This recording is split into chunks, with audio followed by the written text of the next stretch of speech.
Hello, fantastic future physicists. My name is Mr. Williams, and it is my everlasting goal to teach you fine, sir or madam, how to do physics. This video in particular is an example video that goes over the AP Physics 1 summer assignment. Before my introduction, I'd like to point out there are a few features of this video. Firstly, the sections are time-stamped in the description, so if you're looking for an exact example, you need only find the section it belongs to and click the link. Secondly, each section ends with an answer key to the problem set for that section. If you'd like a single document with all of the answers, the link for that document is also in the description. So, you've decided to take AP Physics. Congratulations. That alone is enough to tell me that you have guts. If you didn't know, AP Physics 1 is consistently the most failed AP class in the United States. I'm not telling this to scare you away, but rather inform you about the dedication it's going to take for you to walk out of this class with college credit. That being said, you're in good hands. The last few years, my students have scored well above national average. However, I still wind up with students who show up each year who are not willing to do the work and who ultimately fail. If that is you, please know that I cannot teach somebody who refuses to put in the effort to learn. However, if you are willing to put in the time, then you will hopefully find physics to be a complex beast that is both comparable and enjoyable. I will do my best over the course of this next year to explain to you some of the deepest complexities that the universe holds and show you how, through sheer willpower, humanity has come to know what was once thought unknowable.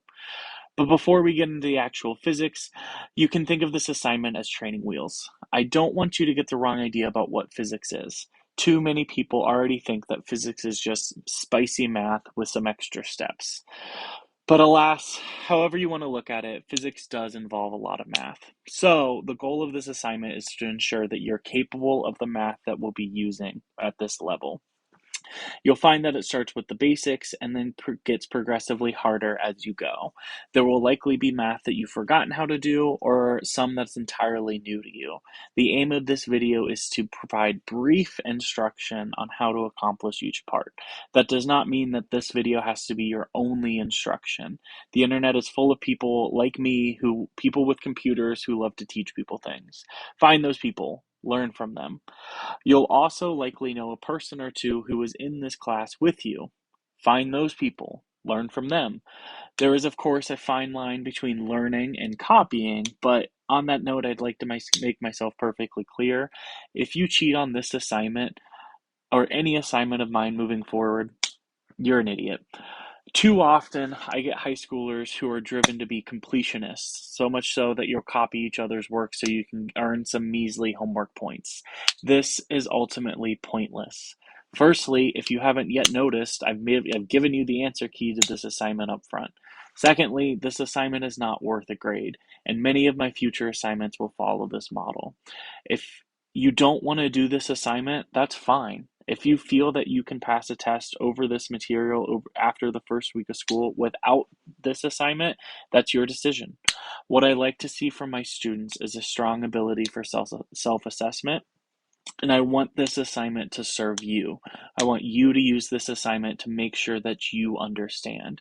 So as you are going through it, constantly just check your own knowledge. Do you understand this? Can you do the next problem without issue? Use this as a resource for your own understanding. And with that said, if you have any questions, please, please, please let me know through email. Let's go ahead and get started. All right, starting off strong with an oldie but a goodie, we are starting with scientific notation. Now, if you recall, scientific notation is the process of taking very large or very small numbers and putting them into something a bit more manageable. So we have a number in front of us, and we'd like to simplify this down. How we do this is we want to turn every number, no matter how big or how small, into a number between 1 and 10. So how that's going to work is we find our decimal. The decimal is hidden there at the end, and we move it so we have a number between 1 and 10. And you could think we could move this in two different directions. If I'd move it to the right, that would just make the number bigger. I would not want to do that. So instead of moving this to the right, I instead want to move this over to the left. So that's going to look like 1, 2, 3, 4, 5, 6. Notice as I'm counting 7, 8, 9, 10, 11, and right there. So what that does is help me see where I want to put my decimal, and I can just move my decimal to any other spots. Now I have moved it between the 8 and a 2, so I have the number 8.20028. And do I need to write all of these other zeros while thinking about it? No, because anything after that 8, if it's after a decimal, that's unnecessary information to write down. So I am going to leave everything up before the 8, and then I'm going to just multiply this times 10 to a certain value, and that value is going to be the number of spaces that we have moved, and that was to the 11th power. So my final answer is 8.20028 times 10 to the 11th power. Let's see this again with a number that is smaller, but the process is still the same. We want a number between 1 and 10. So moving it to the left this time is going to make just a number that is smaller. So now I'm going to move this to the right. So I can move it one space, another. If I finished right there, I'd be 0.2, which is not between 1 and 10. So I need to go one more space, and we end up with 2.45. We again do times 10, and then we just count the number of spaces that we move. 1, 2, 3, 4, 5. So 2.45 times 10 to the 5th power. And then lastly, we have a number that appears to be already in scientific notation. And if you're seeing this and you're like, is this a mistake? I'm done. No, because this is not a number between 1 and 10. This is a number greater than 10. We have to have a number between 1 and 10, meaning I have to move this one space over, giving me 1.02. And then thinking about, well, I have just moved that one space. So times 10 to the 1st power. And then we can carry over this exponent that we already had. So I have 1.02 times 10 to the 1st power times 10 to the 4th power. We're going to go over in a couple slides laws of exponents, but we should know that these two tens can then just be brought in together. So my final answer is going to be 1.02 times 10 to the 5th power. All right, so any number that is not between 1 and 10 is not technically in scientific notation. If you're looking at this and thinking, well, isn't this fine? Isn't it still a number? Sure, but so are the last two as well. These two values are also both numbers that work perfectly fine. To put it into scientific notation, it does have to be a number between 1 and 10. So you'll find several exercises that will help make sure you do know your scientific notation, and here are the solutions to those. All right, moving on to part 2, metric conversions. Now, this is a tricky little business, but this can be entirely understandable with just a few simple steps. The first thing we want to use is our prefixes chart here. This is on your AP Physics 1 equation sheet, so you will have access to this exact chart on every single test or assessment that you have for my class, including the final AP exam. Now, what we are going to do is find the difference between our units. So what we have here is 12 kilonewtons, and we want to convert that to regular newtons. So kilonewtons is right here. And it tells us how much bigger this is in that factor than the base. So I want you to think about, if we think about anything, and it doesn't have to be newtons. Newtons are a measurement of force. But if you think about just a meter, I think is a little bit easier. So 1 meter might have some certain kind of length. Well, a kilometer is 1,000 times as big as that. And 1,000 is just another way of saying 10 to the 3rd power. That is 1,000, 10 to the 3rd. So kilonewton to newton is the same kind of thing. We are going from something that is very large measurements. We have 12 very large things. And we are going to convert that down into just the regular size things. So specifically, I'm going to say, what is the difference between these measurements, 10 to the 3? And am I going from a bigger thing or am I going to a smaller thing? I'm going to a smaller measurement. So my measurement is getting 10 to the 3 smaller. What's that do to my number?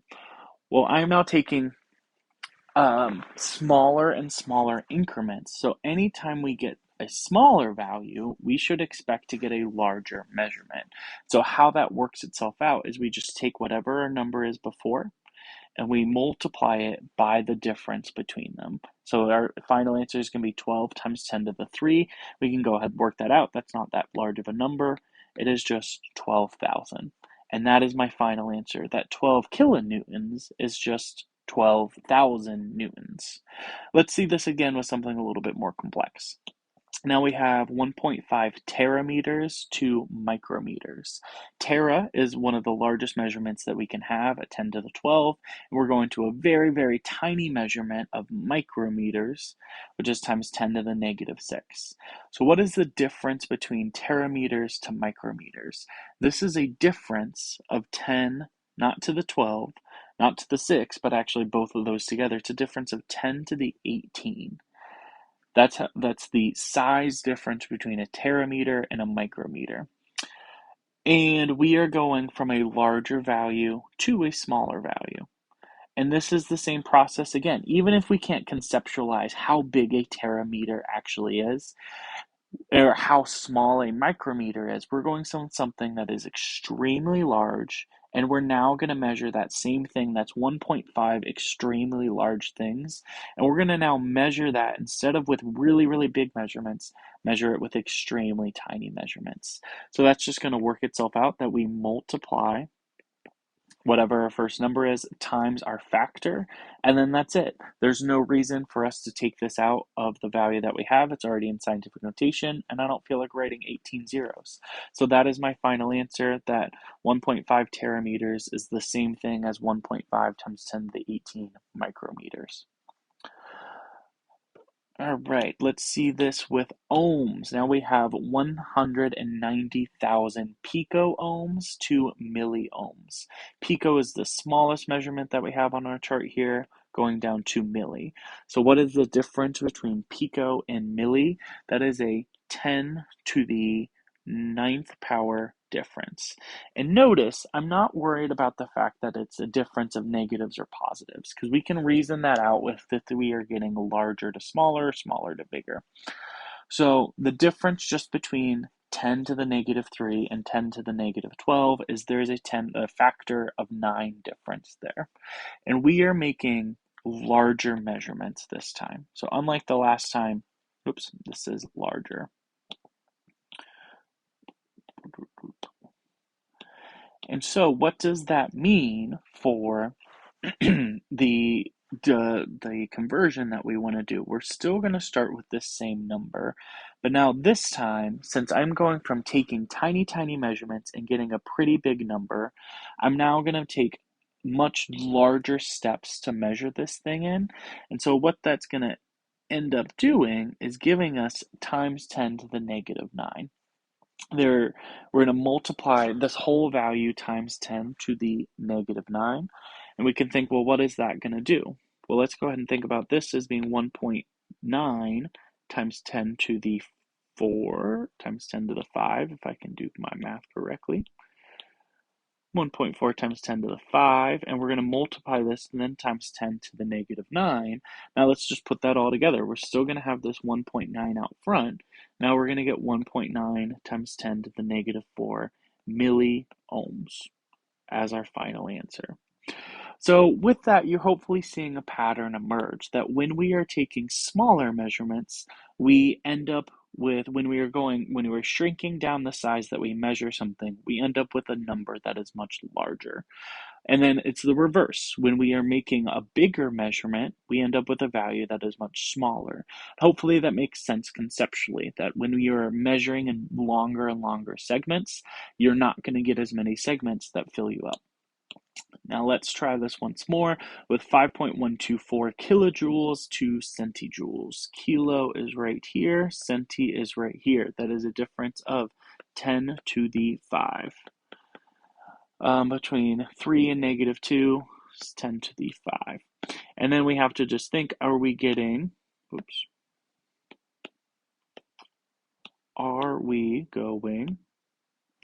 larger, smaller, smaller to bigger? So we are starting at kilo and then we are going to centi. So these are smaller increments. So we just start with our number, multiply that by that difference that we just had. We expect to go up. And so that's going to look like 5, 1, 2, 4, 0, 0, put a comma in there, centijoules. So it is 512,400 centijoules. Next, we have hertz to megahertz. We have a very large number in hertz, and now we want to measure this in megahertz. So hertz is our base. We're not going to find it on our prefix chart because that is the base unit. So how different is our base from mega? Well, mega is just times 10 to the 6, so it's a times 10 to the 6 difference. And we have to ask ourselves, are we making bigger measurements or are we making smaller measurements? Is our thing increasing or decreasing? We're making larger measurements, bigger. And so bigger measurements mean we should end up with a smaller value. We're measuring this number in hertz, which is a very small measurement compared to megahertz. So all we have to do is times 10 to the 8, and then we multiply that times 10, not just to the 6, but to the negative 6. Because we are shrinking our value from making such bigger measurements. Put that 10 to the 8 and 10 to the negative 6 together, we wind up with 3 times 10 to the 2, or 300 megahertz as our final answer. And lastly, we have 4.5 or 0.00045 volts to millivolts. We have a difference from volts to millivolts of just 10 to the third. And we are going from a volt to a millivolt, so we are making smaller measurements. When we make smaller measurements, we expect a bigger number, so we just take our original value and we multiply that times 10 to the 3, or we just move that decimal 3 places over and we get 0.45 millivolts as our final answer. Here is our answer key for this section. Now let's go ahead and move on to part 3. Now, part 3 also has us doing some unit conversions, but now we're involving some standard units of measurements. So you'll find once you master metric conversions, they're so great because they're so simple. All we have to do is worry about moving our decimal some places to the right or the left because everything's on that same base 10 scale. The standard unit of measurement system does not have that same scale. We use things like miles and feet, where there's 5,280 feet in a mile. Why is that? Because that's what some guy decided hundreds of years ago and we just stuck with it. So we do need to know how to go from one standard unit to another, and we use this unit conversion method to do that. If you've taken chemistry, this is essentially stoichiometry. I love these unit conversions method. I don't know why I find them so satisfying when we can get to a final answer by doing nothing but just focusing on our units and canceling things out. So how we do this is we start with our first measurement of 160,000, we label that as seconds, and we are going to make a fraction immediately after that. We want to go from seconds, and we want to eventually end up in days. Now, the first step you can think about making is, unless you know how many seconds in a day are off your hands, that's not really a feasible option to jump right into days. But one thing that is feasible, and you probably know right off the top of your head, is how many seconds are in a minute. There are 60 seconds in 1 minute. And now notice how I set this up. I set this up in a very specific way. So we would see that there is a second in the numerator and a second in the denominator, and that those 2 seconds cancel each other out. Now, I don't want to stop there because I don't want minutes. I want to cancel out minutes, and I want to turn that next into hours. And my last step I can take is going from hours into days.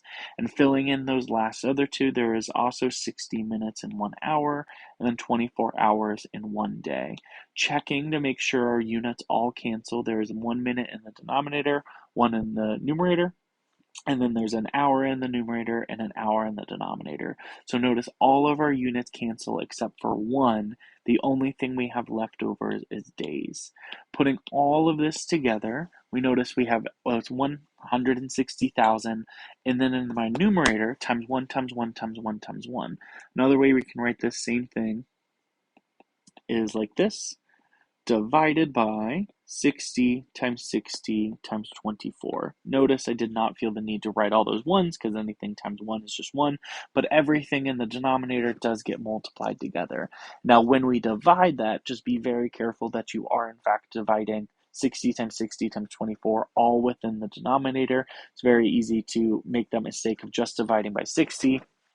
The first 60, so make sure you're using parentheses in your calculator, and our final answer should come out to be 1.85 days. So when you wait approximately 160,000 seconds, you're waiting the same as 1.85 days. Who would have known? All right, we can set this up again with something a little bit more complex. What if we have measurements that already have something in the denominator, like meters per second to miles per hour? Well, we set this up the same way. 160 is what we start with, but now this time, let's go ahead and start with my fraction of 160s in the numerator, meters, and then divided by, we can think about that as just 1 second in the denominator, but there's really no reason to put that 1 there. Now we set this up, another fraction immediately after. Now we cannot do both of these at the same time. There's no way to do both a meter and a second to both of our things. So we are going to focus on just doing one measurement at a time, meaning one length, and then we can focus on time. So the first thing I'm going to do is go from meters to miles. Now I put meters in the denominator here because I have one in the numerator. Now the question becomes, how can I go from meters into miles? And from there, it's really just a puzzle of taking a look at what do we have on this table here of conversion factors. Well, one thing that I know is a meter can go into a foot. Is that helpful? Well, it is if I then go from a foot into a mile. So I can conceive that a meter to a foot, we know that measurement, and I encourage you to do it this way. Before you even put in your numbers, think about what is the process you're going to take to get there. Can we go from meters to feet? Yes, we know that conversion. And then what do we do after that? Well, next we're going to go feet to miles. And before I even put in numbers, I see the path I'm going to take, and I know exactly which numbers I'm going to put with what. So now let's go ahead and fill in our numbers.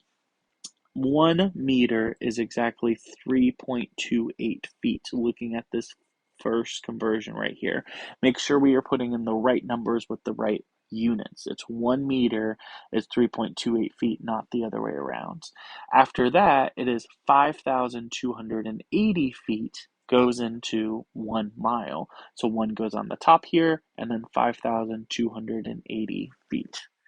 From there, we are almost done. We can think about what cancels. That if I have meters in the numerator and 1 in the denominator, those cancels.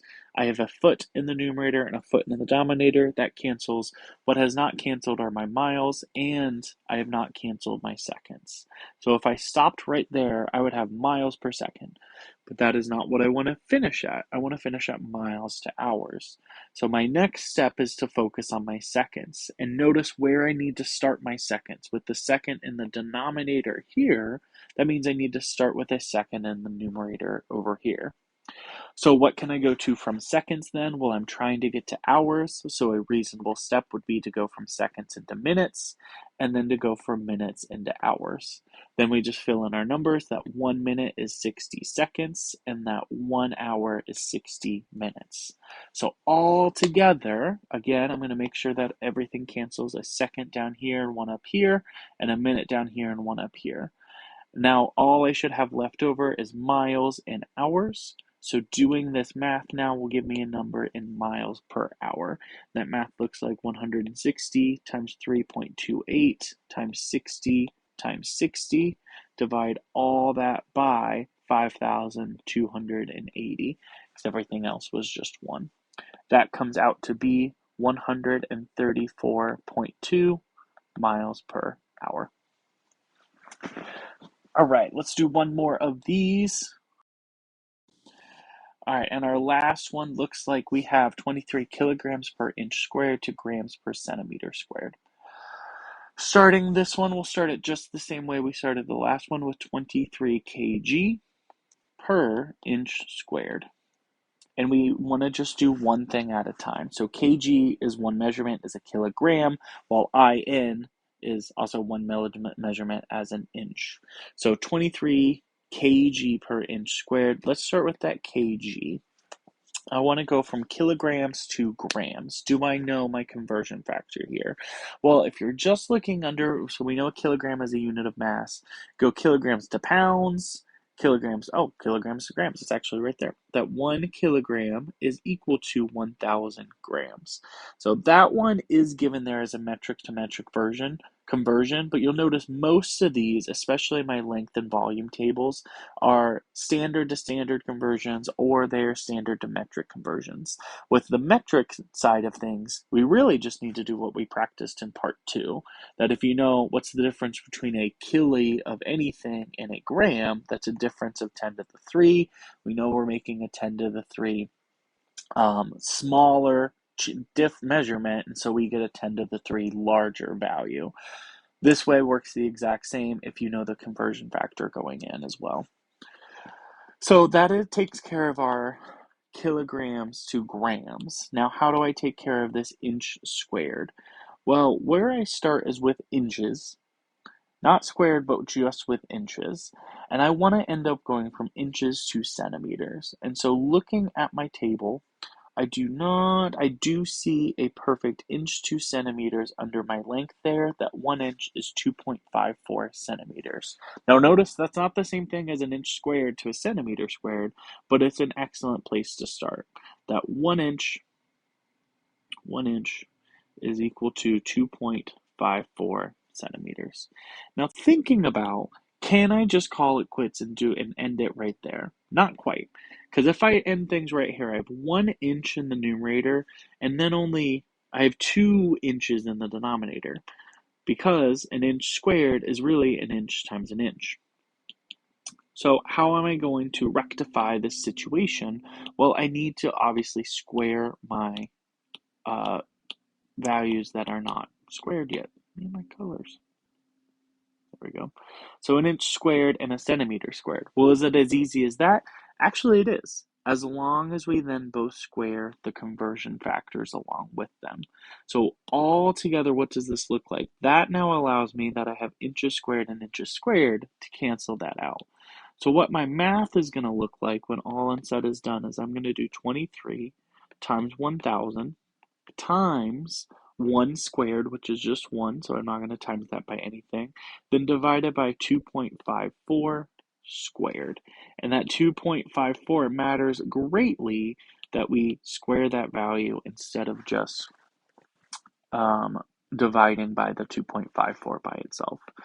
When you do this math, it comes out that we get 3,565 grams per centimeter squared. All right, so those squares can be tricky. Just look out for them. Best of luck to you. Here is the answer key for this section. And we'll move on to part 4. All right, now moving on to part 4, properties of exponents. You will see on the top of your paper 6 different properties that we are going to apply in various ways to just simplify some expressions with exponents in them. Now, there's no explicit order that you need to apply these properties, and often we can apply them in different orders and get the same answer at the end.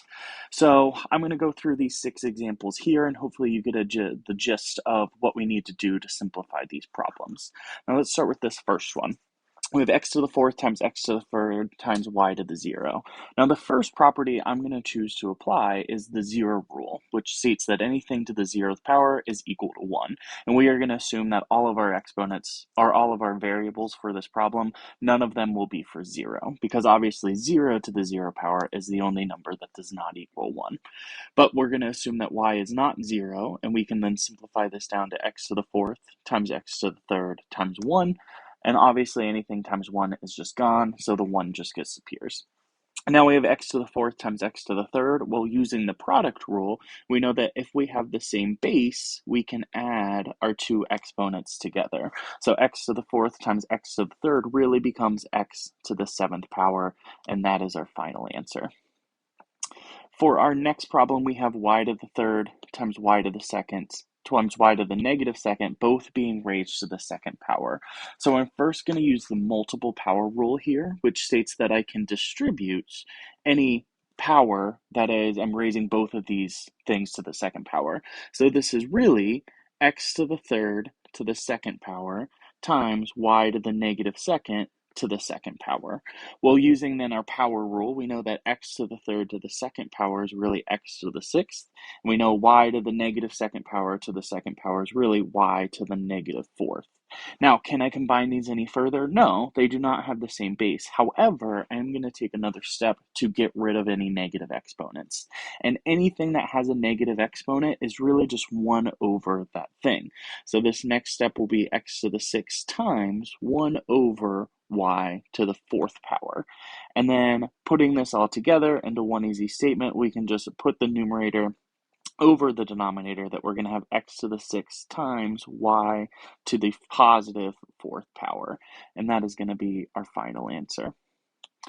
Our third example here, we have negative 2 times b to the negative fifth power times c to the eighth power, all of that being raised to the negative third power. And now a common a mistake that I'll often see is that people will forget with the power rule. You'll remember, okay, we can bring this negative 3 to the 8, we can bring this negative 3 to the fifth, but you also need to bring it to the negative 2. And we can think about this negative 2 as being negative 2 to the first power, now being raised to the negative third power. We have a b to the negative fifth power being raised to the negative third power, and then we have a c to the eighth power also being raised to the negative third power, and we're multiplying all three of these together. And now this negative 2 first, so negative 2 to the first to the negative third power, it's going to be negative 2 to the negative third power.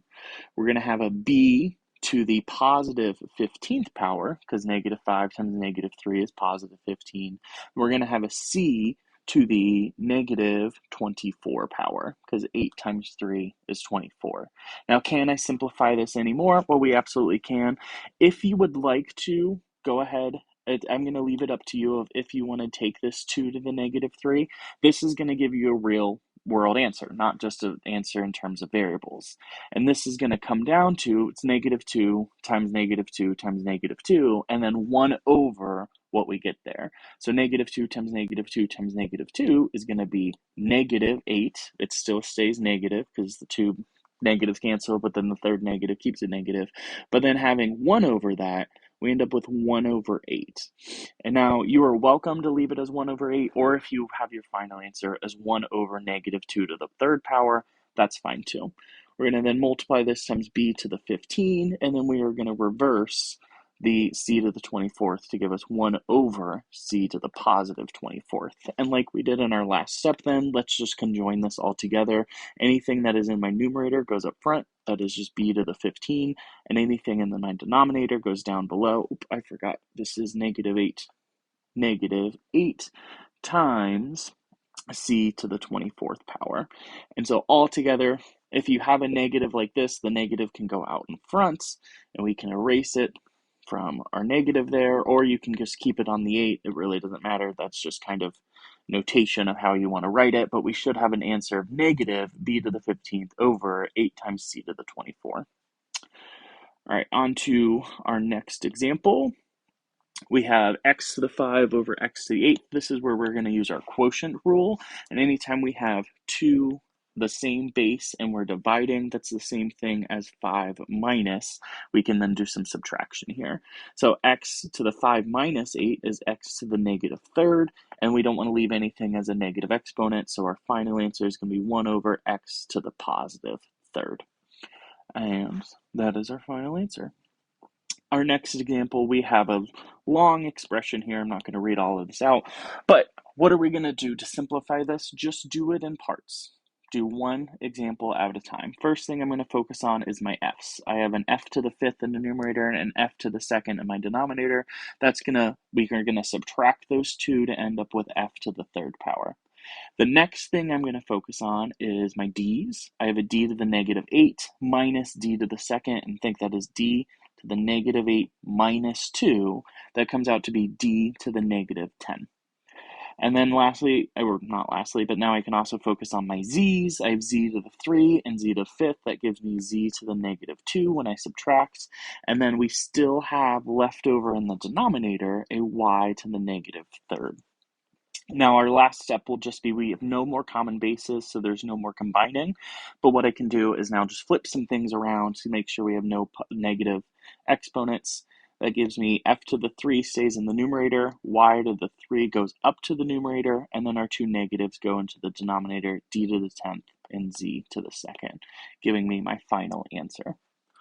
And then lastly, we have a long expression that's all being raised to the 2nd power. So the first thing I'm going to want to do is distribute this to the 2 that is on the outside. Or you might actually want to just do distributing of the 2's and the 3 on the inside. When it comes to a situation like this, it's actually up to you of how you want to do it.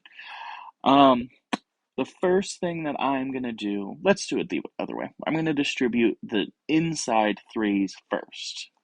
The inside 2 and the inside 3 first. So that's going to give me a to the 10th power, d to the 4th power, and that's all going to be over a to the 3rd power times d to the 9th power. Now, if the next thing that you want to do is go ahead and do the quotient rule, you're totally welcome to do that. Or if the next thing that you want to do is use the power rule again with that extra 2, you're totally welcome to do that too. No matter how we do it, we're going to get the same answer. I'm going to go ahead and choose to distribute first, giving me a to the 20, d to the 8th, all of that over a to the 6th, and d to the 18th. And I'm just distributing this outside 2 to everything on that inside, including everything in the numerator and the denominator.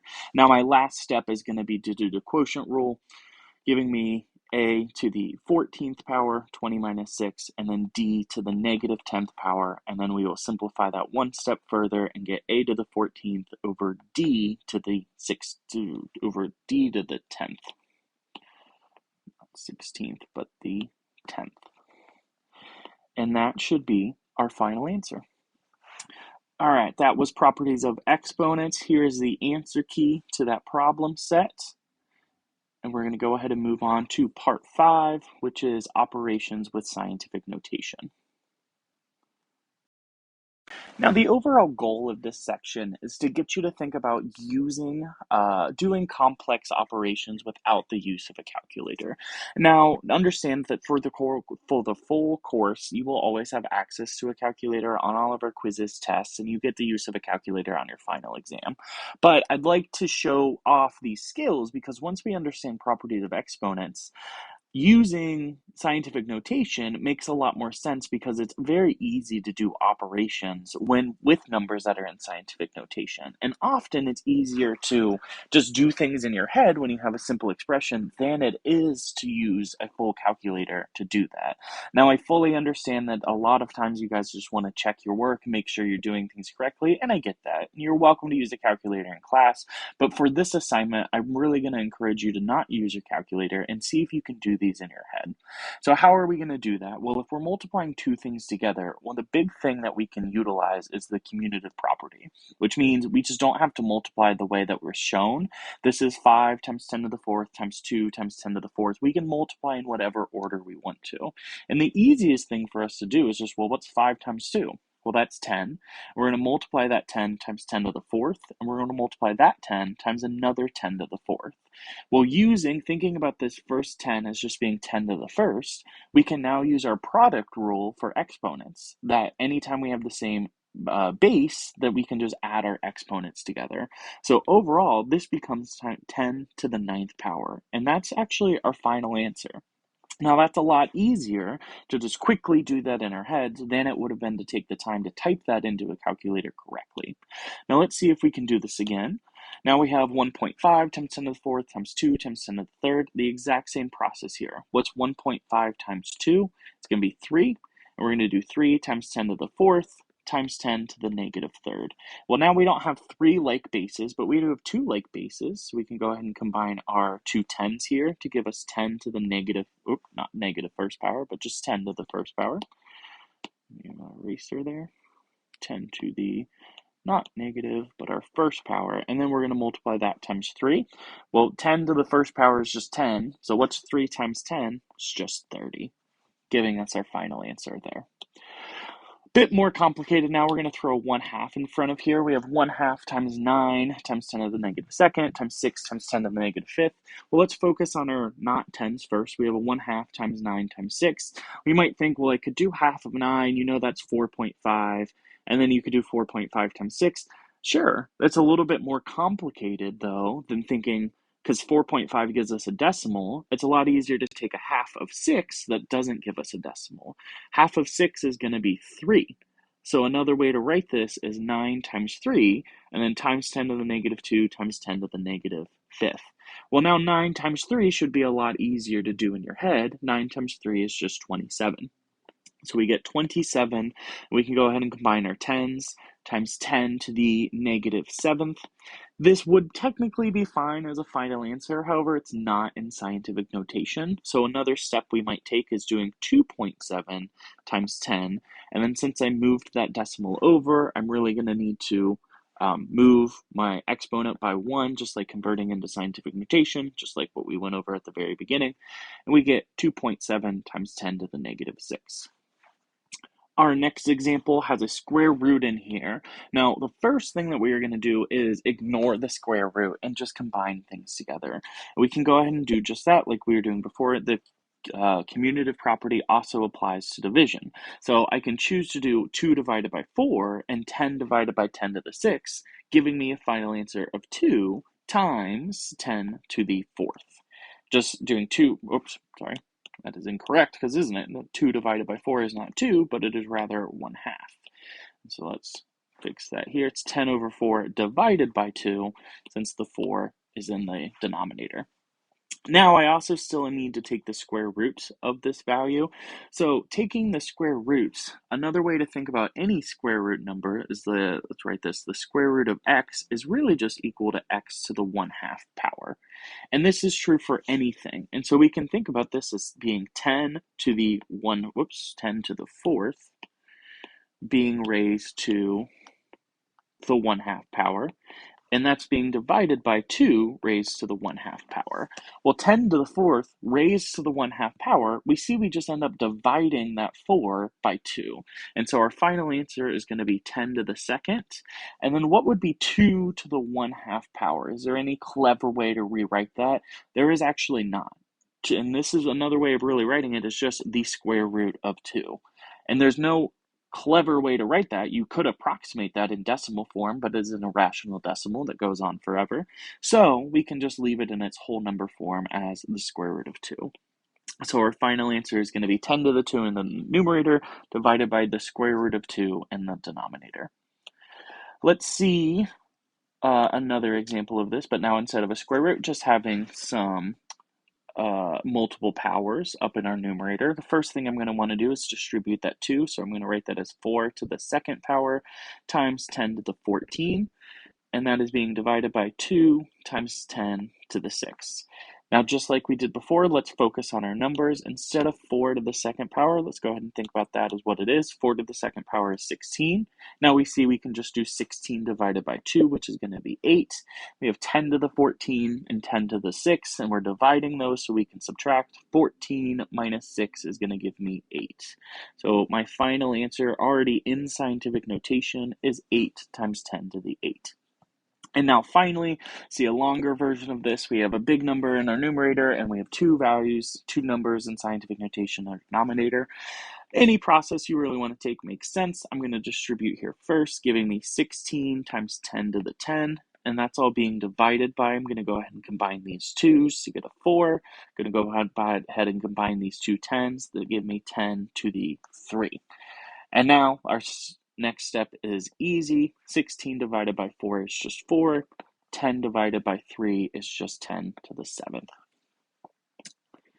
And my final answer is then 4 times 10 to the 7th.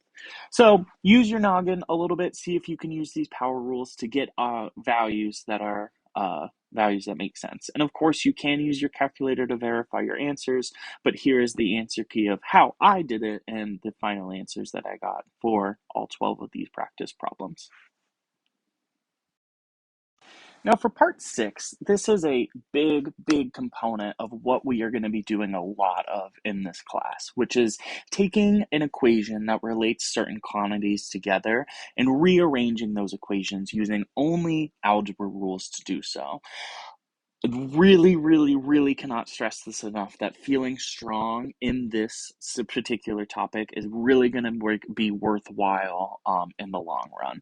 So let's see how this is done in my first example. We have this expression k equals 1/2 times m times v squared.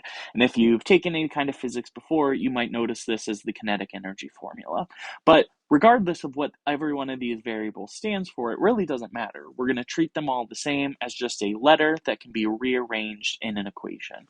Now for this one, we want to rearrange this so we get m by itself first, and then we're going to rearrange it again to get v by itself. So starting with m, how can I get m alone? And so we are just really going to focus on this m and think about, okay, we want everything else on the other side that is with this m. So the first thing that I'm going to do is get rid of this 1/2.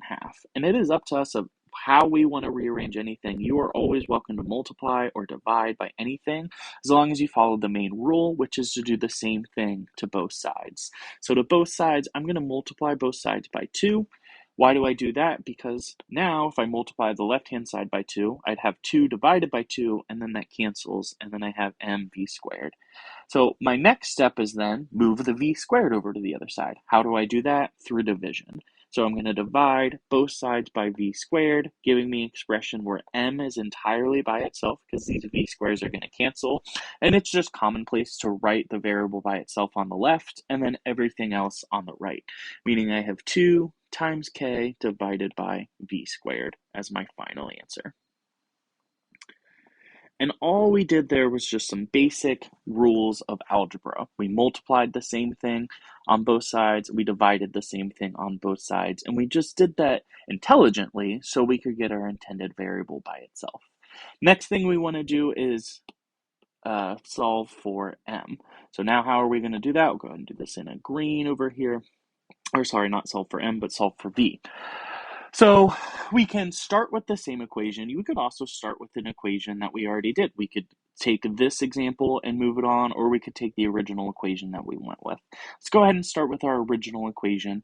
First thing I'm going to do is the same thing as the first thing I did in my first case, which was multiply both sides by 2, giving me 2 times k is equal to m times v squared.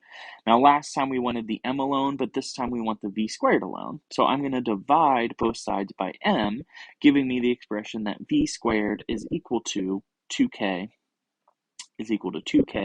divided by m. And you might think, okay, we're done. We got the v by itself.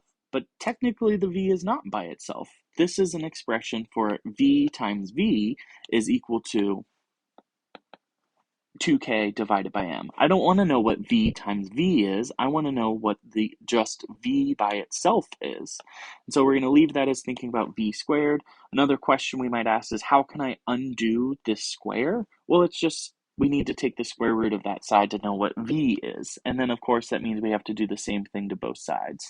So my final answer for v is going to be that v is equal to the square root of 2k divided by m. And that is all that there is to it, following algebra rules for both sides. In our next example, we have this equation Tp equals 2 pi times the square root of length divided by gravity. Now, this is an equation that will tell you the period of a pendulum, hence the Tp. We see that it depends on two constants, 2 pi, and then the length divided by this variable g, which stands for the acceleration due to gravity. Now, first thing we want to do is get L by itself here. So, like we did in our last case, let's go ahead and start by just getting the equation, where L is all by itself. So a very good first case is just going to be to divide both sides by 2 pi.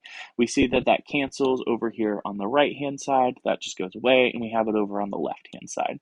So now, from this point, I'm going to think about, well, what can I do to get the L by itself?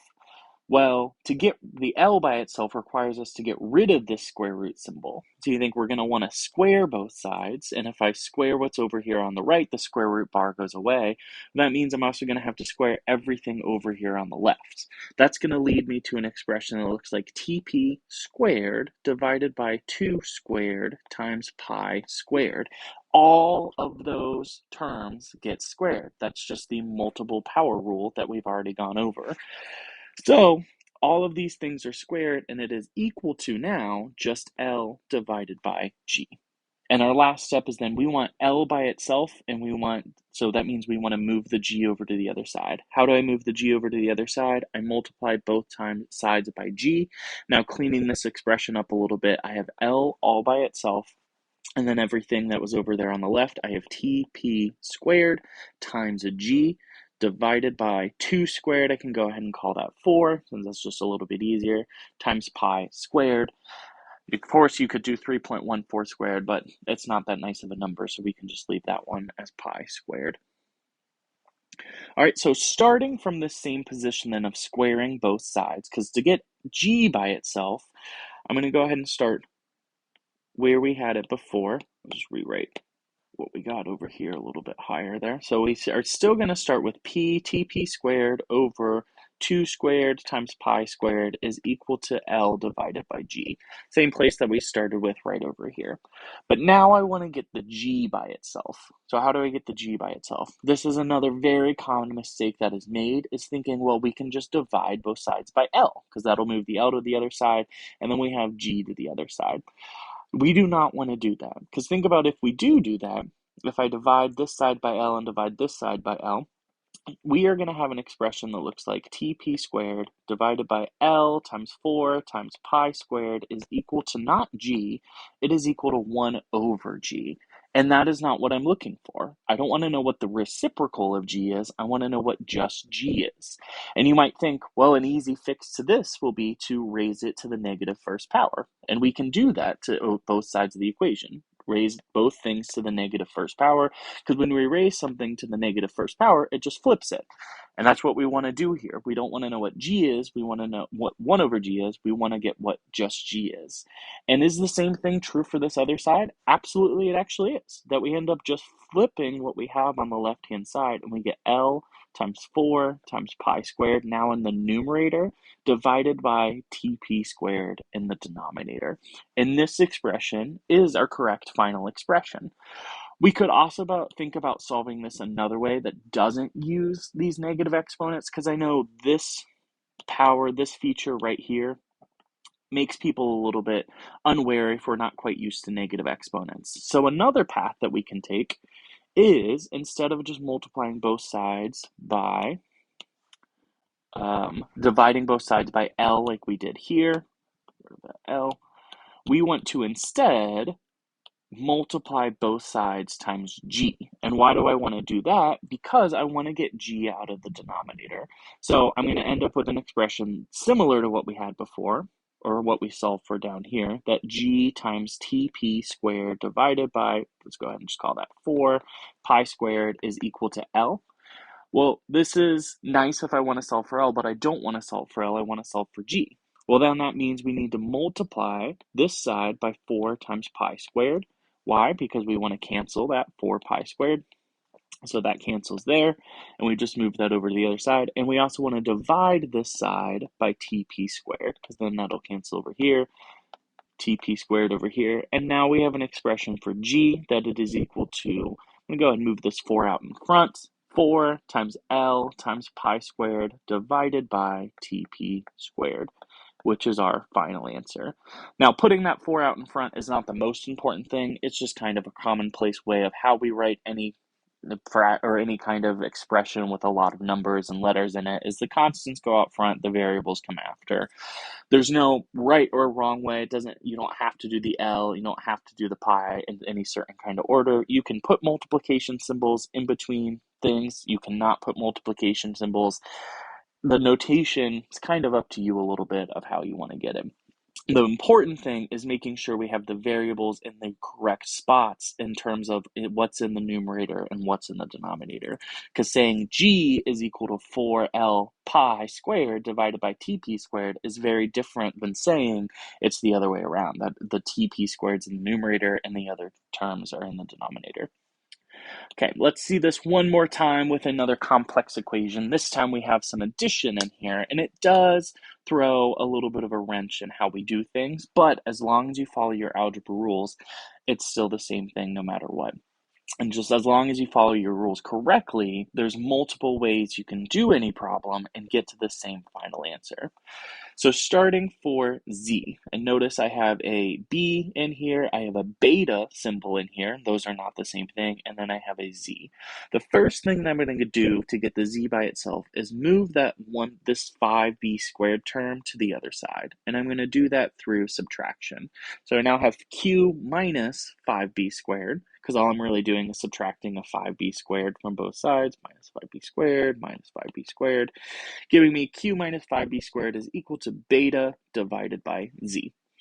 So now I want to get this z by itself. So how am I going to do that? Well, we can think about doing the exponent thing. I'm going to go ahead and just move the z to the other side by multiplying both sides by z.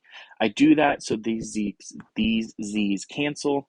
You might be thinking, well, why do we multiply both sides by z if we want to get z alone? The first thing I'm trying to do is whatever we're trying to get alone, in this case the z, I'm getting it out of the denominator. So I'm moving it to the other side to do that. Let's go ahead and rewrite this a little bit. Z times q minus 5b squared is equal to beta. And notice the way I wrote that is I'm multiplying the whole left side by z. Now, if I wanted to, I could then distribute that z and move that z to the q and move that z to the 5b squared based on the distributive property. However, it's not going to be helpful to do that because I don't want to intermingle the z across those two terms. What I want to do is get the z by itself. So how am I going to get that z by itself? I'm going to divide both sides by the q minus 5b squared, meaning over on this side, I'm going to do the same thing, divided by q minus 5b squared. These cancel over here, and we now have a final answer for what z is. Z is going to be equal to beta divided by, and the whole thing in the denominator needs to be q minus 5b squared. And it is commonplace to put those parentheses still around that whole term, just to emphasize that the whole denominator is that q minus 5b squared. That whole thing is what is in the denominator. Okay, so that's how we would solve this for z. Now let's see how we would solve this for b. Let's clear this up a little bit. I'm going to put my focus on my b squared term. This is what I'm trying to get alone. Oops. Put that there. All right, so just like how the first thing I did when solving for z was to move that other term to the other side, I'm going to do the same thing here and add a plus b minus z term, or not b, plus beta divided by z term to both sides. I'm adding this because this is subtraction right here. So this plus this is just going to equal to 0 because they're the same thing. And that is going to give me an expression that looks like q plus beta divided by z is equal to 5b squared. Now, next thing to get that b by itself, I'm going to divide both sides by 5. A common mistake when dividing by 5 is one thing you might do is just writing something like this. Sure, mathematically that is true, but this is a terrible way to solve for a variable. Do not ever give me improper fractions. What we really are trying to say is both of these things, the q is getting divided by 5. Let me get that eraser there. I'm saying that the q gets divided by 5, and this b divided by z is getting divided by 5. What's that look like? It looks like I just have q divided by 5. That's easy. If you ever get confused on fractions and dividing them, I always write things out this way. I do b divided by beta divided by z is what we start with, and I want to divide this by 5. Well, whenever we are dividing a fraction, or whenever we have a fraction, dividing means we just multiply by the reciprocal, meaning we're multiplying by 1 over 5. That just helps me keep things straight of which term goes in the numerator and which one comes in the denominator, instead of just writing something like beta divided by z divided by 5. No improper fractions. We're really going to write this as q divided by 5 plus beta divided by 5z. So we see both of those terms each got divided by 5, and we put those 5 in the 5s in the right place. What do we then have on the right hand side? We have b squared. So obviously our last step is just going to be to take the square root of both sides to get rid of that square root symbol, and then rather than doing this any more confusingly, writing this as just b is equal to the square root of all of this is perfectly fine. The square root of q divided by 5 plus beta divided by 5z will be my final answer. And then just the square root of all of that, that is our final solution.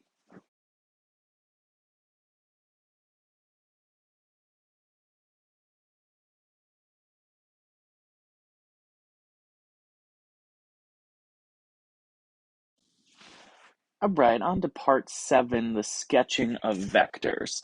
Now, I'm expecting that parts 7, 8, 9, and 10, the last 4 parts of this homework assignment, are probably what's going to be most new to most people. Now, vectors are something that do come across in other science classes. You may have studied some of this in trigonometry if you've ever taken a trigonometry course. Sometimes it's covered in pre-calculus, but I find most of the time vectors, and especially the idea of sketching them like we do in physics, is pretty new to most people. So don't feel like you're really behind if this is the first time we're learning about vectors. Now, what a vector is, like it's defined in your assignment, is any quantity that has both magnitude and direction. So a quantity is just something that can be measured. So it's something that's measured that has a length and a direction associated with it. For the purposes of this assignment, I just want you to think of all vectors as just an arrow, and the arrow has a length, and the arrow is being pointed in some direction. And you can think about this arrow as like an instruction of how to walk somewhere. Say you were pointed straight in the middle, and I wanted to explain to you how many steps, how forwards you should walk. Well, when I explain to you how to walk, I got to tell you both how long you need to walk for, what distance, and I need to explain to you what direction you need to walk in. So we're going to think about all vectors in terms of these north, east, south, and west directions, just our cardinal directions. And all of them have an angle then that we can measure them in and what kind of direction from the point you are of what you need to go. And if I say to you, walk northeast, well, that gives you a semblance of the direction that you walk in, but it doesn't give you the exact amount. Somebody walks 30 meters, 40 meters in just the northeast direction, that could wind them up here, could wind them up here, could wind them up here. All of those are 30 meters from the origin. All of them are northeast, but we need to be a bit more specific with how we're going to measure that. So you notice all of these vectors don't just say 30 degrees northeast. They are always measured very specifically as 30 degrees north of east or 30 degrees east of north, or any combination of all of our other directions. Now, when I say 30 degrees north of east, that's exactly what it sounds like. This is saying north of the east line is another way that we can write that out. So what that means is that we start at the east line and we want to walk 30 degrees north of that line. What's 30 degrees look like? Well, we think what's the difference between north and east has to be 90 degrees. That's a 90-degree angle. So 30 degrees is going to look something just like this. We're going to then add in there that we have 30 degrees. That 30 degrees is being measured from the east line going in the north direction. We can go ahead and just rewrite this. Your arrow itself can really be any length, but we just need to say what that length is, that length is 40 meters. So this is how we would draw this vector here. We have an arrow that is 40 meters long, and it is measured 30 degrees north of the east line. Let's see this again with something not north of east, but instead west of south. So I want to make a vector that is 10 meters long. I'm doing west of the south line. Again, that means we start at the south. South is right here. We start at this line, and now I want to go in the westward direction. So I want to go that way. And I want to go enough to make just a 20-degree angle. And 20 degrees is not that much, so that's going to look something like this. I am not expecting you to get a protractor out on this assignment. We can just approximate about what 20 degrees looks like. To be honest, I probably overshot that a little bit because the halfway point is going to be 45 degrees, but it doesn't need to be perfect. We just need to call it what it is, that this is a 20-degree angle. The length of my arrow is 10 meters long, and notice that I'm not drawing this to scale. 10 meters, this was a 40-meter long arrow, this should not be a quarter. Each one you can draw with its own unique scaling. You can just make the length anything that you want to, and then you just call that length what it is, in this case 10 meters long. So this line is 10 meters, 20 degrees west of my south line. Now let's see this once more, and what if I get an angle that is greater than 90 degrees? I have a 120-degree line here south of my east line. Well, just like we started with all the other ones, I'm going to start at the east line, and then I'm going to go towards the southern direction. And I'm going to keep going until I reach 120 degrees. Well, think, this right here is going to be 90 degrees, because there's 90 degrees difference between any of our two directions, east and south, east and north, and then 180 between the opposite directions, of course. So that right there is a 90-degree angle, but then I want to keep going in the same direction I was going. And I started in my east line, I hit 90 degrees here. That means I still have an additional 30 degrees to continue to go, because if I'm at 90 to get to 120, it means an additional 30 degrees. So drawing my arrow is going to end up being this direction, where this whole angle is 120 degrees as measured from my east line, and then the length of this arrow is 100 meters. Again, you do not need to draw that to scale. This is just our depiction of how I want you to walk. I want you to walk 100 meters in that direction, what is in this case a southwestern direction, but I've chosen to measure that direction from the eastern line. Okay, the biggest thing to not get confused here is just make sure we are starting at the correct points, that we start at the east or we start at the rest, depending on what the second direction given to us is, and then we move our angle in terms of the first direction. Just like I've shown in those last three examples, we have a whole slew of problems. These should not take you very long to draw these out and check your work with. And then as you're drawing them, you can check your answers with the answers that we have on the screen here. Okay, moving on to part 8, you'll notice the examples in part 8 are the same examples given as in part 7. That's because we can use the same vector drawings that we came up with part 7, but now this time we don't want to just draw them, we want to calculate what are known as components. So we have the same vector here that we did in example 7, in part 7 in the first example. So we should know easily how to draw these vectors at this point. Vector is 40 meters, 30 degrees north of east. That looks like what's shown on the screen here. What I want to do is figure out what are my x components and y components of this vector. Now, the best way to consider components is just think about, well, we have this vector here shown in orange, this nice orange line, and we know this vector is 40 meters long. When we're asking for what the components are, I'm wondering how much of this vector is in the x direction.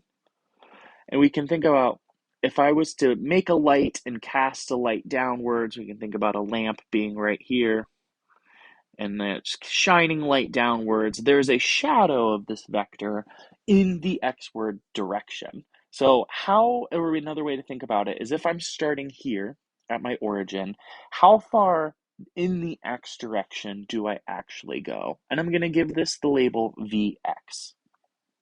Now, we could also do the exact same thing with the y direction. And I can think about, well, there's like a lamp right here casting light this way. Or another way to think about it is just, okay, if I'm right here, how far upwards do I actually move in the y direction? And we can label that thusly Vy. Now, the reason components are useful is because every single vector, no matter how we draw it, no matter what the angle is, no matter if it's north of east or south of west or in any direction that we can come up with, every single one of our vectors is going to be expressed by how far we move in the x and how far we move in the y. So finding how far we move in the x and how far we move in the y is going to be a very helpful task for us to be able to figure out. Now, how do I figure this out? Well, let's think about this instead of just arrows as being a perfect right triangle. That we have a triangle here where I know that this is a right angle right here, and I know it must be a right angle because it's the angle between the east line and the north line. I know one of my angles is right. I know the other angle is 30 degrees, and I know that my hypotenuse is 40. And what I'm asked to figure out now are my two other side lengths. Well, names that we could give these side lengths are the opposite side and the adjacent side. Why opposite and adjacent? Well, I'm measuring it from my known angle. And we have a side that is opposite to the 30 degrees, and we have a side that is next to the 30 degrees, adjacent, next to. There is two lines, or there are two sides that are next to the 30 degrees, but one of those is my hypotenuse. And the hypotenuse is always the one that's across from the 30-degree angle. So this is just a right triangle here. And with any kind of right triangle, we can use a special set of functions that allow us to figure out or set up the relationship between the known angle and the side lengths. Those functions are called trig functions. And those trig functions are very easy to set up. You have probably heard the term SOHCAHTOA, and if this is brand new to you, you've never heard of sine, cosine, or tangent, never heard of SOHCAHTOA, that's fine. Pay attention, and it's pretty easy to set up. Now, the term SOHCAHTOA is used to keep track of what sides are equal to what when we're setting up a trig function. Now, I'm going to set up a trig function here, sine, to solve for an unknown side. What I want to do is say sine of an angle that is going to be equal to two of my sides divided by each other.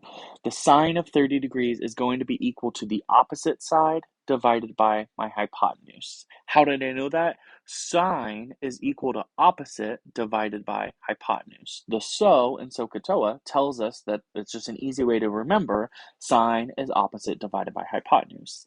Likewise, we can set up a cosine function and say that the cosine of 30 degrees is going to be equal to the adjacent divided by the hypotenuse. Ka, meaning SOHCAHTOA. Cosine is adjacent divided by hypotenuse. You might also think, well, is tangent going to be useful here? Tangent of 30 degrees should be equal to my opposite divided by my adjacent, which is very true. TOA, tangent, is opposite divided by adjacent. Now, we'll do tangent last. Let's start with the sine of 30 degrees. Do I know what the opposite side is? No. But do I know what the hypotenuse is? Absolutely. I know that the sine of 30 degrees is going to be equal to this unknown opposite, but I'm going to go ahead and call that opposite what I'm looking for, which is Vy. And I do know what the hypotenuse is. The hypotenuse is equal to 40. So rearranging this equation just a little bit, we want to get the Vy by itself because that's my unknown here, the thing that I am looking for. So I can say that Vy is equal to 40 times the sine of 30. Likewise with the cosine of 30 is equal to the adjacent divided by hypotenuse. I don't know what the adjacent is, but I know that right now where it's located, it will tell me what my Vx is. And I do know my hypotenuse is still 40, so Vx is going to be equal to 40 times the cosine of 30. Now, using a calculator here, your calculator is capable of telling you what the sine, cosine, or tangent of any angle measured in degrees is. Make sure your calculator is set to degrees mode, not radians mode. If you don't know how to do that, look at what calculator you're using, and I'm sure you can Google how to set my great calculator to radians or degrees. But in your calculator, you need to enter in what is 40 times the sine of 30, making sure that's in degrees mode. We end up with that the 40 times the sine of 30 is going to be equal to 20. And we know that that's measured in meters because our initial hypotenuse was measured in meters. We can also figure out that our x component, when we do 40 times the cosine of 30, is going to be equal to 34.6 meters. And that is how we find our two components with some simple trigonometry. Now, I mentioned before, now tangent might also be used here. Can we use tangent to solve for anything? Well, if we set up the tangent of 30 and say that that is equal to my opposite, which in this case is Vy, times my adjacent, which in this case is Vx, we see that tangent's not especially helpful in this case because I don't know Vy and I don't know Vx. So this is an equation with two unknowns, making it not helpful to actually solve for what one of those unknowns are. However, using the sign gives me an equation with only one unknown, allowing me to solve for Vy, and the cosine gives me an equation with one unknown, allowing me to solve for what Vx is. All right, so now that we've gone over the basics of trigonometry, let's do this again in our next example, this time just a little bit quicker. Now, this time I have the next vector measurement, which is 10 meters, 20 degrees west of south. Using some trigonometry here, I'm going to go ahead and just draw out what is my x component. What's it look like? My x is right here, Vx. My y component is right here, Vy. And now we see we have a triangle here. We're going to use trigonometry again, and I'll give you the hint that every single time we're going to end up using sine and cosine to figure out what we need. However, which value we use does switch based on how we have our angle measured. Notice in this case, my Vx is my opposite. Well, and if we look at our last problem, our Vx was our adjacent. And because of this switch here, how we draw our triangle, we do use different trigonometric identities depending on what we are looking for. So just keep it straight by every triangle thinking, okay, which one is my opposite here? Whichever one is the opposite is going to give us our sine. So we can start up with our equation. Sine of angle is just always going to be equal to opposite over hypotenuse.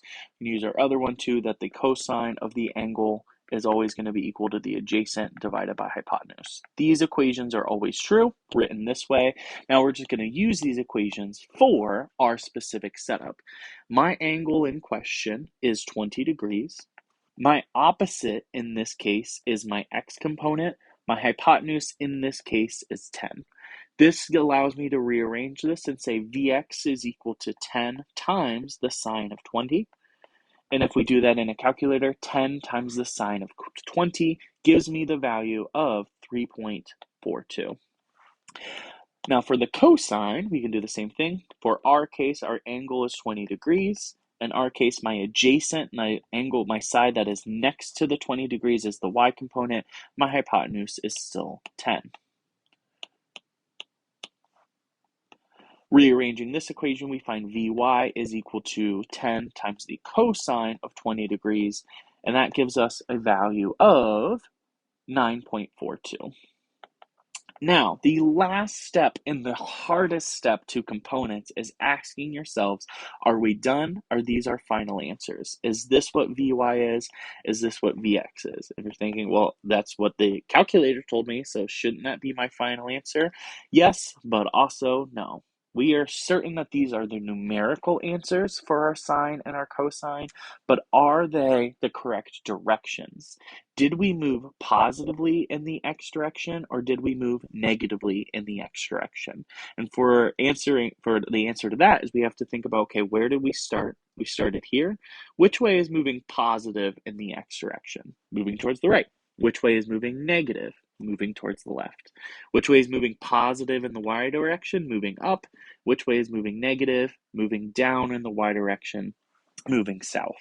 So in both of these cases, the x component is actually negative 3.42, and the y direction is actually negative 9.42. And those negatives are important for your final answer. That we are saying overall we moved down 9.42, and we moved backwards 3.42 in the x direction. So both of those components need negatives. You'll notice I did not bring that up in my last example because both of them ended up being positive components, that we moved positive 20 meters upwards in the y direction, and we moved positive 34.6 meters in the x direction. You do not need to put plus signs when something is positive, however, you are welcome to, but you do need to put negative signs when something is negative. So those are correct final answers for this example. All right, last example for this section on calculating components. We have a 100-meter long arrow pointed 120 degrees south of our east line. Now, for the triangles that we are making, think about how can I make a y and make an x here? Well, to make a y, we are going to go straight down, and then to make an x, we are going to go from that point over, label that as my x component. Shouldn't label that as v. The vector is called f. Fx, for the f vector in the x direction, and then also fy, the f vector in the y direction. Now, notice I've just split this angle into chunks here. The angle was 120 degrees measured from my east line. That angle itself doesn't really matter. What matters is the angle of the triangle that we are making. So I'm going to go ahead and redraw this triangle over here with our relevant parts. This is still 100, my hypotenuse. We are asking ourselves, what is this angle measured from the southern line, from the south line? Well, that angle is a 30-degree angle. How did I come up with this? Well, if we started here, from here to here is 90 degrees. The whole angle was 120 degrees. So really, I know 120 minus 90, that angle was 30 degrees. And now I know my opposite side from this 30 is the x. Keep wanting to call these v's. Is my x, my fx component, and the adjacent side is my y component. Now we're going to set up some trig functions just like we did before. I'll go ahead and do blue. That the sine of my angle is equal to opposite over hypotenuse. Well, sine of this angle is 30. It's going to be equal to my opposite side, which is my x component, divided by my hypotenuse. And then we can do this again in green for the y. That the cosine of 30 degrees is going to be equal to the y component divided by the hypotenuse. Rearranging these equations, we see that the y component is just going to be 100 times the cosine of 30. So fy is going to be 100 times the cosine of 30, which is 86.6. And then the sine component is going to be the x, meaning the x component, which we get from the sine of 30, is going to be 100 times the sine of 30, which comes out to be 50.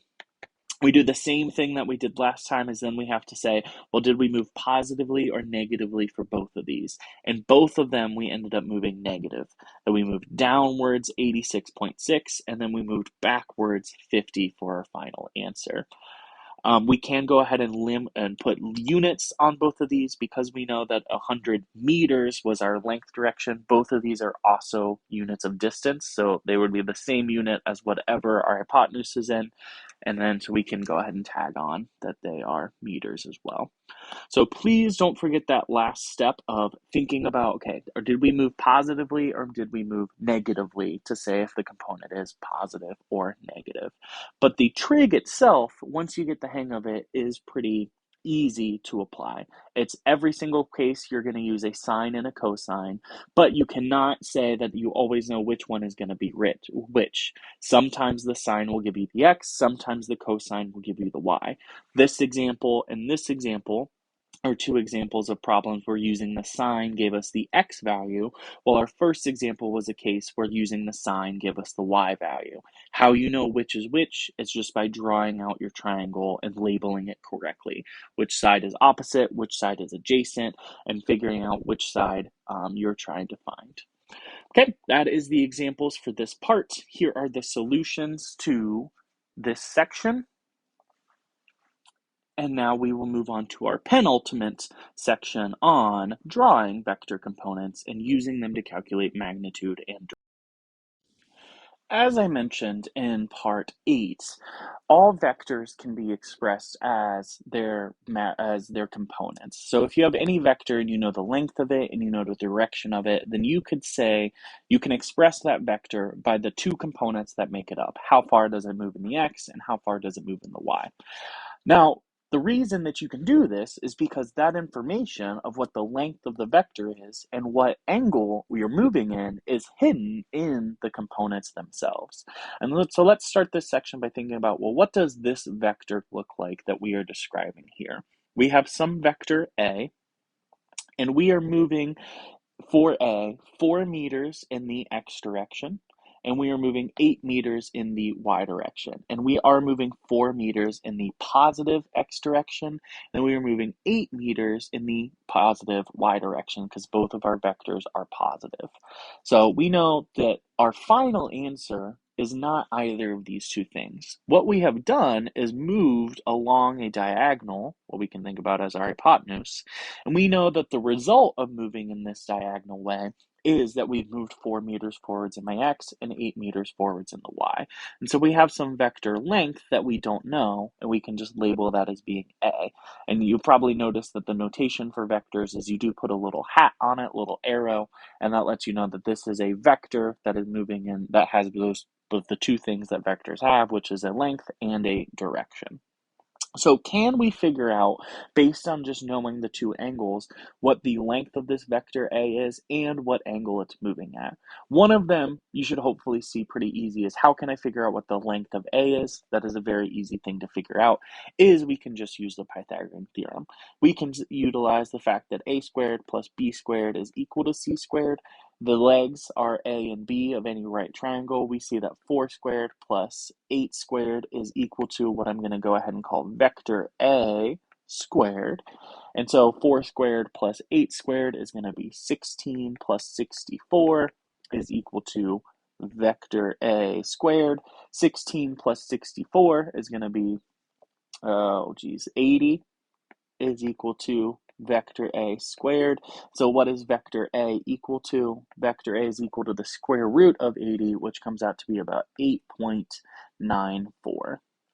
And so that's how long A is. What we have just done there is calculated the magnitude. We know that A is equal to 8.94. So that's half of our problem, and we can go ahead and put that in the length of meters because our units for both components were meters, so we know A is also being measured as a length in meters. So that is the easy part, and you'll find for all of the magnitudes for every problem that we're going to come across, we do just use the Pythagorean theorem to do that. What might be not so obvious to you is how do I figure out what this angle measurement is here, and for that, we are going to use some more trigonometry. Now, a quick review of our trigonometric functions, that any sine of an angle is always equal to opposite over my hypotenuse. Any cosine of an angle is always adjacent divided by hypotenuse. And then any tangent of an angle is also equal to opposite divided by adjacent. You can keep these straight by just remembering SO, CA, TOA. Now, none of these functions by themselves tell me what an angle is. What this statement is saying right here is that there is some angle that we know. There is a relationship between the opposite of this angle and the adjacent of this angle. And this relationship is expressed in this tangent function. And when I do the tangent of this angle, the ratio of the opposite to the adjacent for every right triangle that you could ever make will always be equal to whatever the tangent of that angle is. We get the same amount, the same result every single time, no matter what. But these functions are used to find side lengths. We cannot use these functions to find angles. But there does exist an easy way to figure out what the angles are, and we just have to use the opposite of these functions. And the opposite in mathematics is often called the inverse. And so just as sine of an angle is opposite over hypotenuse, the angle of this would be equal to the inverse sine of opposite over the hypotenuse. The angle of this would be equal to the inverse cosine of the adjacent divided by the hypotenuse. And then lastly, we can of course use the angle of a tangent function would be equal to the inverse of the opposite divided by the adjacent. Now these functions are set up to solve for our unknown angle measurement. And these are the functions that we are going to use to solve for our unknown angle measurement. And mainly, the one that we're going to use each time is not sine, nor is it cosine, but actually it is going to be our tangent. And why is our tangent going to be our most useful here? Well, think about our angle. Our angle right here. We know the opposite of this angle. We know this is my hypotenuse, and we know the opposite. We know the adjacent to this angle. Now you might think, well, we do know the hypotenuse. The hypotenuse is right here. We just found it. This is true. We should be able to use sine, cosine, or tangent correctly to do this. However, let's start with sine. So inverse tangent of my opposite divided by my hypotenuse. That would be 8 divided by 4. Well, that's the same thing as saying the inverse tangent of 8 divided by 4, which is just 2. Now, what is the inverse tangent of 2? Well, you don't know, but your calculator most definitely does. Again, make sure your calculator is set to degrees mode, not radians mode, so you get an answer that is out in degrees. You plug this into your calculator, and you will get an angle that is equal to 63.4 degrees. 63.4. And that's just what your calculator spits out if you plug in inverse tangent of 2. When we're doing this inverse tangent, make sure you're using the inverse tangent and not the tangent button. You should see a button above the tangent button. You probably have to do second tangent to do tangent to the negative first power. But this is what it should look like in your calculator is tangent to the negative first of 2, and you should get an answer out that is 63.4 degrees when you do so. Now this is our angle measurement. And are we done there? Almost. We're so close, but we do need to specify how this angle is being measured.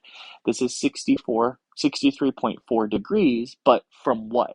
We are measuring this from the east line, and we are towing from the east line and going north of that. So this is measured north of east. If you are confused by that, go back to part 7 where we go over how to draw vector measurements based on our angles. Now we are just labeling our angles based on our drawing. And that is our final answer. You will notice that in each of these problems, in each of the solutions given, there are 2 possible angles that you could write because there is no set way of how you have to draw this angle. And what I mean by that is think about how I drew this angle right here. I started at the origin. You're always going to start at the origin. And then I drew my 4 first. I went 4 in the x direction. And then from that point, I went up and drew my y component. And then I went upwards 8. Do I have to do that in that order? Do I have to go up forwards 8 first and then down 4? Oh, geez. Hold on. Get my drawings back here. Do I have to go 4 first, then 8? Couldn't I have also drawn my 8 first? Gone up 8, and then gone over 4. If you're noticing, you absolutely can do that because we get the exact same looking arrow if we do the y and then the x. The length of that arrow will be the exact same because it's still a squared plus b squared equals c squared. So doing 8 squared plus 4 squared is the same thing as doing 4 squared plus 8 squared. So there is absolutely no difference to our magnitude no matter how we draw it. However, this angle is different depending on if I'm measuring this angle from my north of south line or if I'm measuring this angle east of my north line versus north of my east line. We know that the red angle and the green angle need to add to something and that they need to add to 180 degrees.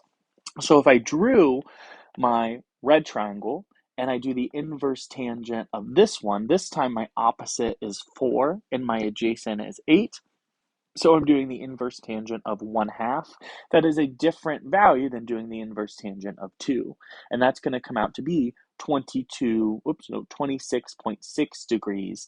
And which one of these is correct? Well, neither of them are more correct than the other. That's why it's very important that we measure, and when we state what our angle is, we state how it was measured. That my red angle is measured east of my north line, while my green angle is measured north of my east line. You absolutely do not need to do both of these and don't need to draw it both ways. How you draw your vector is up to you. You are very welcome to do x and then y every single time, or sometimes do y and then x. There's no right or wrong way. However, we need to just know that that just leads to us always having two possibilities for our angle measurement, that we can always measure something north of the east line or east of the north line. And so I put both solutions in every single answer. I expect that most of you will probably just go with the standard of drawing x and then y, and then you will always get the first angle measurement, but the second angle measurement is just as valid. Now let's see this again in our next example. This time we're going in the negative direction here. So let's go ahead and start out with a nice coordinate system. I want to go 3 meters in the positive x direction, and then from that point down 5 meters in the y direction. So this is +3 and then down 5. Remember, lengths themselves can actually be negative or positive, just the directions to them can be. And then my vector is going to be the diagonal angle that we get from adding these two together. And we can call this vector W, put a little line on it. The angle that I have drawn here would be placed right here, the angle between the east line and then going south from that. So how do I get what W is? Well, W is just going to be equal to the Pythagorean theorem, and that's going to be the square root of 3 squared plus -5 squared. That negative doesn't matter in the slightest since we're squaring it. This should come out to be 5.83. And that, of course, is measured in meters. This angle is going to be the inverse tangent. We can use inverse tangent every single time of my opposite side divided by my adjacent side. Make sure the negatives do not matter in Pythagorean theorem, because if you have a negative, it gets squared, it just goes away. The triangles, in reality, remember, we are approximating this as being a triangle. We're taking this whole weird thing. We're taking these arrows and thinking about them as being a triangular shape. And triangles themselves cannot have negative side lengths. So when you do the inverse tangent or inverse sine or inverse cosine, and that's when you do any of those as being finding an angle, it does not make sense to a computer for the 5 to have a negative length, because a triangle cannot have a negative length. So you need to make sure that you only put in the 5 and the 3 into here, and you do not actually do -5 over +3, because your calculator will return error because it is trying to calculate an angle with a negative length, which is impossible. However, it can do 5 over 3, which is the same thing of what we are saying here. So our tangent, oops, I don't need the tangent. So our angle is going to be equal to the inverse tangent of 5 over 3, which is 59 degrees. Now again, how am I measuring this? I am starting at my east line, and then I'm going in the south direction. So this is south of east. You are also very welcome to measure your triangle the other way. We could have drawn this triangle looking like we first go down 5, and then we go over 3, meaning we get an angle here, which would just be the complement to the angle that we just got. And the other way that we could measure this is 31 degrees east of the south line. You'll notice that the two angles that they come out to be will always add up to 90 degrees. That's just a property of some basic geometry.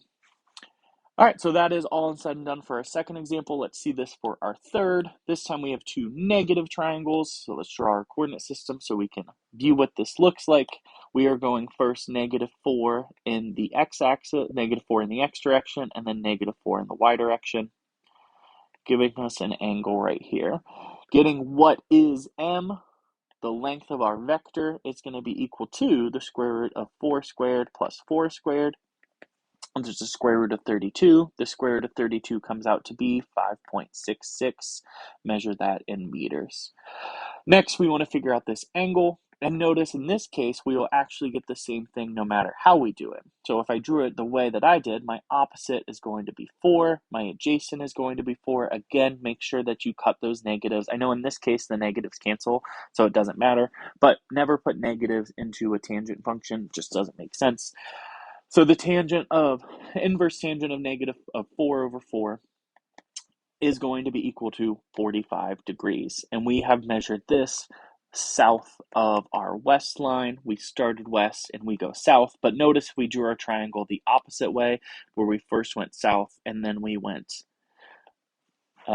west, that we get the same thing, because the opposite would still be 4, the adjacent would still be 4, which makes sense that we, no matter how we draw this particular angle, it is also going to be 45 degrees if we do south of the west of the south line. So in this case, whenever we have two component lengths that are the same, 4 and 4, this will always be our result. So this is just an easy trick that if you do see two components, you know for sure that that's going to give you a 45-degree angle, which is, again, just a property of a right triangle in itself. Okay, that goes over our 9th part. Here are the solutions to the 8 problems given to you. Use these to make sure that you're doing these correctly. And then finally, we just have one more part to go. Our last and final section is on adding vectors. So you see in our example here that we have two vectors, A and B, and I just want to add these two vectors together. Now, before I do that, I want you to consider, what does this actually mean? So these vectors, for all intents and purposes, have been telling us our directions to walk. And we saw that we can express vectors by how far we need to walk and in what direction, but another way to express any vector is by its components. And so let's think about just starting with A. What is A telling me to do? It's saying if I start at the origin that I want to walk backwards 5, and then I'm going to walk upwards 3. And then I know, like in reality, I could think about walking that as a distance, or I could just think about doing it as the sum of those two, that I'm going to get to a point, and the point that I want to get to, I get to by walking backwards 5 and then walking upwards 3. So now I want to, on top of doing A, also do what's told in B. And B is telling me to walk forwards 5. So from my point here where I ended with A, I'm now going to walk forwards 5, and then I'm going to walk down 2. And think about then, what did we do all together? I went forwards 5, and then I went down 2. What did we do all together? What's our net result of our motion? And thinking about it, it's actually pretty easy final result, that in total, I started here and I've really just moved upwards. And how far upwards have I moved? Well, we can just do some quick math and see I've just moved upwards 1. So our trick to adding our vectors, and I'm going to call my final vector for every single one of these cases R, and R is standing here for the resultant. The resultant is just what we call the sum of any two vectors. The resultant is just going to be the x parts added with the y parts. And so in the case of A and B, we add -5 and 5 together, we get 0. And then we add 3 and -2 together and get 1. And notice that's the exact vector that I have right here. All we've done overall is not move anywhere in the x direction and move one space forwards in the y direction. Now, for your math, you absolutely do not need to draw every one of these out. I just wanted to graphically show you what we're doing when we're adding these two vectors together. So let's see this again for C and D. I want to find the resultant of C and D, and I get that by just adding the parts together. I add my x part with my x part, in this case, -3 and 5. -3 and 5 is going to give me 2.